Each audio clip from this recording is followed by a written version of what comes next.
Welcome to the Titans of Industry show. I received a very warm referral about Mr. Bob Kudla, which we've never had on the show in the past, and so we really wanted to get him on. Reasons why are, one, Bob is a short-term trader, so right now the VIX is elevated, spreads are widening, volume is super low, it's a yo-yo, and that's a trader's paradise. I wanted to get his take on this. And secondly, he's a very popular, very reputable guest on YouTube. You can search him. He goes back to 1991 with his trading. He's on the subjects of economics, investments, short-term, day trading, Federal Reserve. Bob, thanks for being on the show for the first time. We really appreciate it. Oh, thanks, Leora. Thanks for having me. Do you do technical analysis, chart plotting, signals? What do you do in order to generate short-term trades? Yeah, so what we do is we have a system called the profit ribbon system, and it's technical analysis in the sense that it looks at price action and the momentum that's associated with price movement. And so our system detects when there's buying interest in a stock that we're following, and it allows us to enter with a high probability for profit. And then we go ahead and we manage that trade and we exit when the momentum starts to wane or we hit a target. And how we do it, and we do it for stocks, we're in this typically 3 to 7 days for most trades. We also do day trading in the futures with the same system. And we also trade in the cryptocurrency market. So my partner that handles that has been a miner. So nobody really knows cryptos as well as he does. And so we're well positioned to activities are happening in the crypto space too.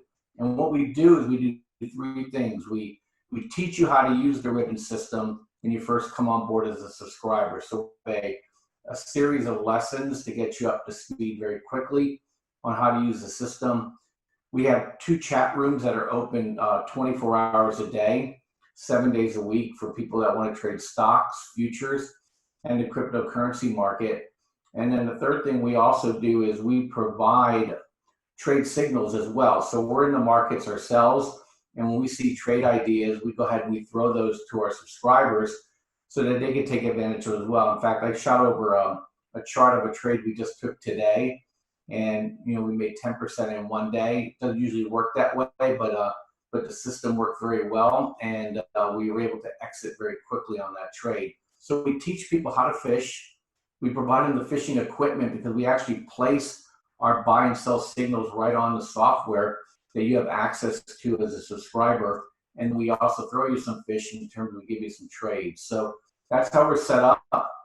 It works very well. I'm in the rooms when the markets are open. And like I said, when the markets are open, the chat rooms are open as well. So we do Trade Genius, and we have a very good track record, and we have a high probability of profit. So that's how it works for us. That's very cool. What's a high probability trade? Is that 50%, 55, 85? Where does it yeah, so we average 65% win rate on our trades, which is considered elite. And then we're averaging on an annualized basis for those trades about 110%. So if you just take the trade and you annualize those out, that's how it works out, which is very, very good. And so we like the system. We don't promise people Lamborghinis. We promise you they'll help you make money nearly every day in the market. That's very cool. Is that does that involve any options or selling puts, etc., cover calls? Yeah, we have a room called the VIP room where we handle some of those more sophisticated trades. And so people that want to trade futures or trade more complex options, we're in there trading calls and puts, calendar trades, verticals, and things like that. So we have a room for that. That the people who trade the futures also trade the options room as well. That's very cool, Bob. I want to ask you about the U.S. economy more in general. It's comprised of many non-essentials, things that we can all live without. So many services that people do, and they can, obviously shut the valve on that. And that has a lot to do with GDP. Have you been cutting back personally? Do you see that you're in your community, in your state? What do you see in general as the contraction of GDP? If you go to like usdebtclock.org and you look at live, what's going on with GDP and what's going on with national debt, it's absolutely insane. The GDP goes down by about $1 million a minute, literally. It's in some points during the day, it's even like 1 million every 10 seconds. and then the national debt grows at that same pace. What is COVID-19's short term and then longer term impact on the way that the 70% of the GDP is compiled? Yeah, see, that's very insightful because that's the United States, I think, is Achilles' heel, is that not only we're a service economy, but we have a high percentage of what we would call non-essential services, more like the haves versus have to haves. And this virus shutdown has exposed that weakness in the U.S. economy. And so, our view is probably 40 to 50% of that won't ever return. And so I think that's going to be something that's not appreciated yet in the markets. But I think people are expecting some sort of, hey, this virus is over, we'll come back again. But a lot of companies are undercapitalized, a lot of small businesses are undercapitalized. You're going to see with companies more people working from home, the downtown center city area, where a lot of businesses are there to support those employees, are no longer going to be available. And with people being home more, some of the things that they needed to spend money on for their jobs are going away.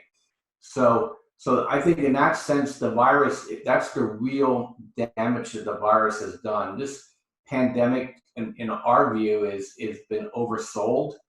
And if you look at just the epidemiology data, it's really no more infectious than we had with the 2017, 2018 influenza outbreak that we had.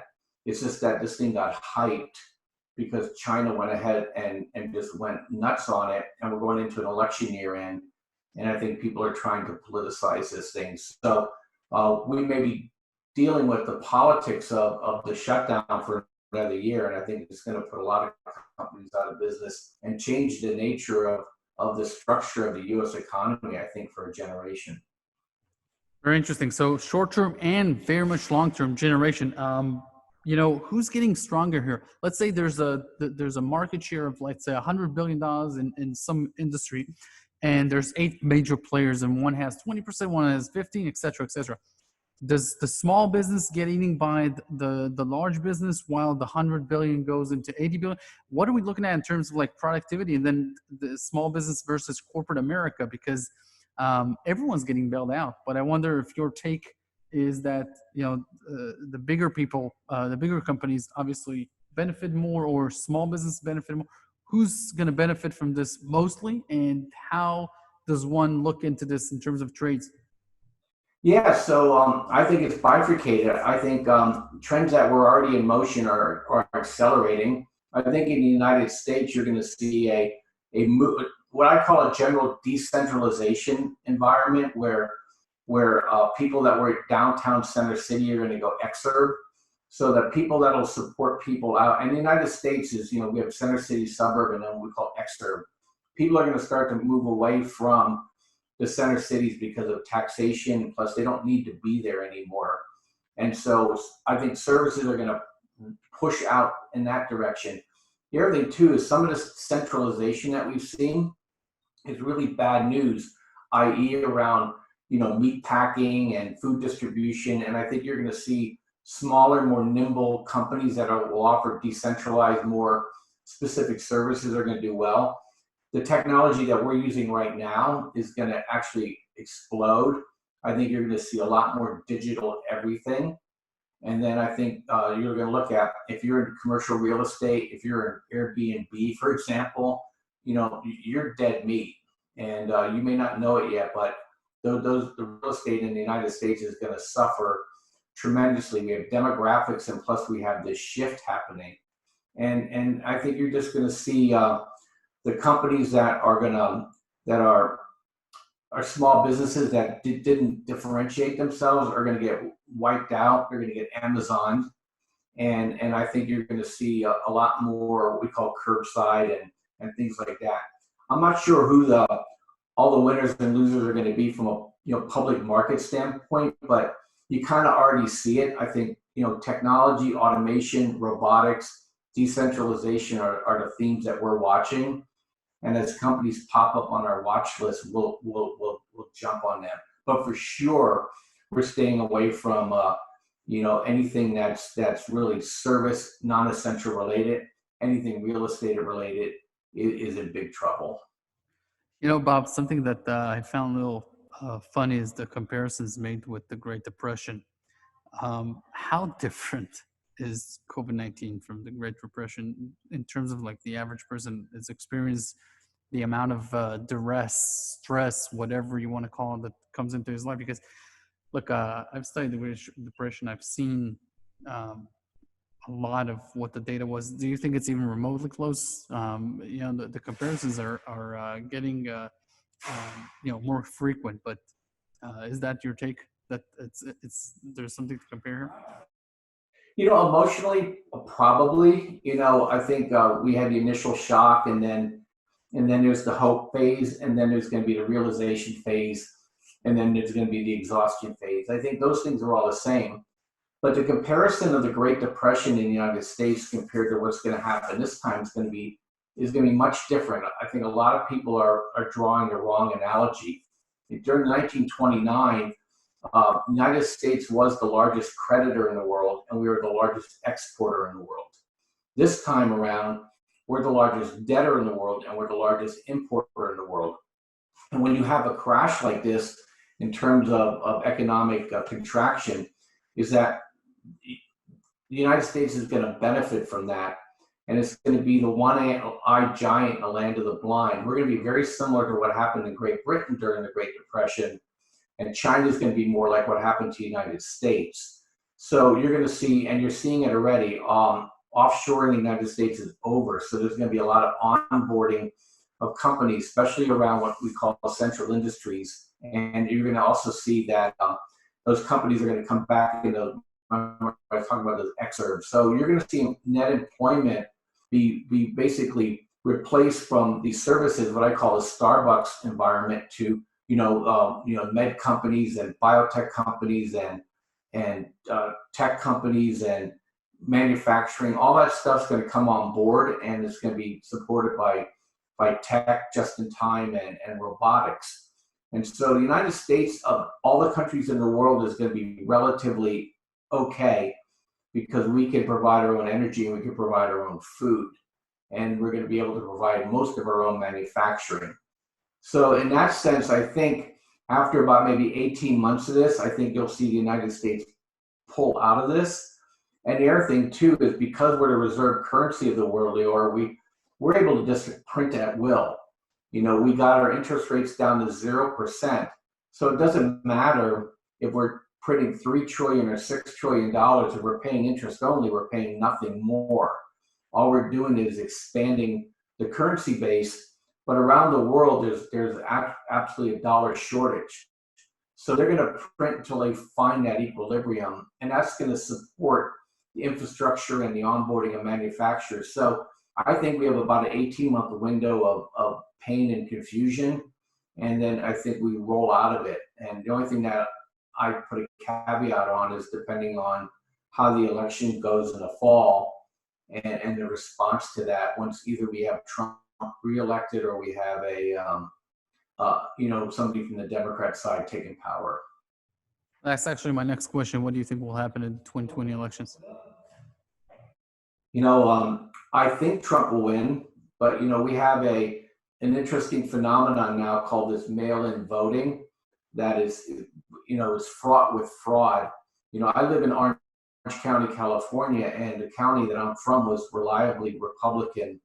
And last election, they allowed mail-in voting, and they have this concept called ballot harvesting. So basically, partisan operatives just went door to door and helped people vote and collected the ballots and sent them in. And Orange County went total Democrat when the numbers don't, statistically, that should not have happened. So there's going to be a really big push-pull on this mail-in balloting stuff in the election. And the other thing too is what's going to happen here with the whole Russiagate thing too. But right now, Trump, he's reliable Republican vote. Independents are leaning his way. It's really going to be a matter of the intensity of the Democrat vote. But right now, it looks like Trump has it. Joe Biden, if he's the front runner, he's a damaged candidate. So we'll see we'll see how that plays out. See if he gets replaced or how strong his VP candidate is.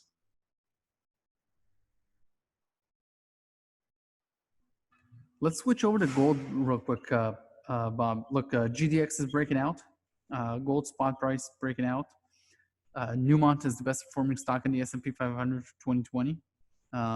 It's looking really good for the royalty companies. Look, the gains are great.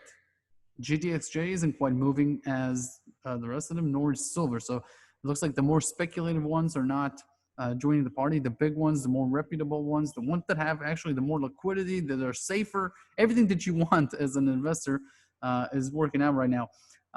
Where is this going in terms of your analysis, short term, and maybe just your gut feeling, your hunches based on analysis? Yeah, I mean, in fact, we're in on the miners again today. Our view is that the market correctly identifies that the Fed is going to create a positive environment for the metals and miners, and not just gold and silver. Platinum, palladium, uranium, rhodium, all those metals are, I consider, precious in terms of their desire by investors, and they're going to continue to move higher. Our speculation is gold should see $2,500 here, and at some point the silver gold ratio will snap for silver, and we'll see an acceleration there. So, basically it's just going to keep grinding. At some point, just like what happened in the platinum and palladium market, the banks that have been naked shorting these instruments that basically suppressing the price are going to get overwhelmed with volume. And just like you saw when oil went negative and you saw platinum, palladium double, once those derivative markets go, upside down, you're going to see massive moves in gold and primarily silver. So, we just continue to see buy signals in there, and we're just buying and not getting too ahead of ourselves. But we expect a 2011 kind of event to come where you see, silver and gold bust out, and you'll see 400 to 800% moves in some of these miners. And once it breaks out, Leora, then you'll see those smaller names that have, good reserves in the ground. They're going to get bought up because it's cheaper to buy reserves than it is to dig them out of the ground yourself. So we'll find them. So that's our view on it. We're bulls, but we're also we're careful bulls right now. We don't have our blinders on. We're just buying and selling it if we need to. And once we break out, make new highs in gold, then I think it's Katie bar the door.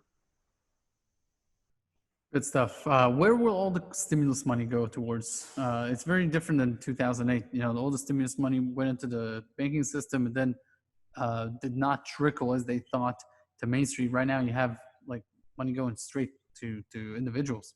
Very different on top of what the Fed is doing. So, what do you think will be the unintended consequences, and where will be the next bubbles, basically? Yeah, so I think you understand that pretty well. And look, I'm living this whole thing. My industry, what I do is doing extremely well because we went from a stock market to a market of stocks.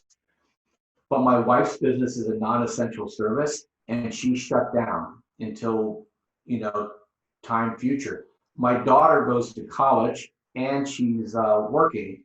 So she's laid off and she's doing online college, and she's making twice as much money being laid off as she is working because she's basically a little bit more than a minimum wage employee. She's an ice skating instructor, and she can't work because of the distancing rules. But she's making twice as much money not working, and so that goes to like July or August. So there's an unintended consequence of slowing GDP because people are reluctant to come back to work. Employers are feeling like they're going to be the bad guy if they bring these people back in early. And then, there's a whole class of people that worked that are being resentful of it. But I think where the money's going to go, I think Trump understood 2008 was just a money bag for the banks. So you're going to see infrastructure projects that'll go direct to companies. You're going to see also another stimulus for employees. And then you're going to see probably a lot of help for some of these small businesses that in 3 to 6 months that make a lot of business, they're going to try to save as many as they can, because the United States is, 50% of all employment is small business. So there's a lot of attention to that. The banks already got theirs, Leor. So they were getting this repo money back in October. So the banks are flush. And today the Fed is in there buying corporate bonds through ETFs. So they're not going to let the banks be a bag holder on any bad debt. It's all going to be borne by the taxpayers. So the banks are already taken care of. And they also have huge spreads right now in terms of their cost of capital and what they're lending it out, if they're lending it out at all. And so that's how we see it. I think the consequences are going to come in terms of did they get the right industries right. I think it's been too much of a shotgun effect. It should have been much more targeted to the industries that are directly impacted versus just throwing money around to everybody. But they felt that it would take too long to get that approved. So, shotgun it was. Bob, good stuff. Where can people check out more of your work, your products, whatever you're up to at tradegenius.co and tradelikeagenius.com and everywhere else you're Yeah, tradegeniusacademy.com. All those are the same place. If you go ahead and go to tradelikeagenius.com or tradegeniusacademy.com, you can check us out. We put some specials together for your listeners, Leor.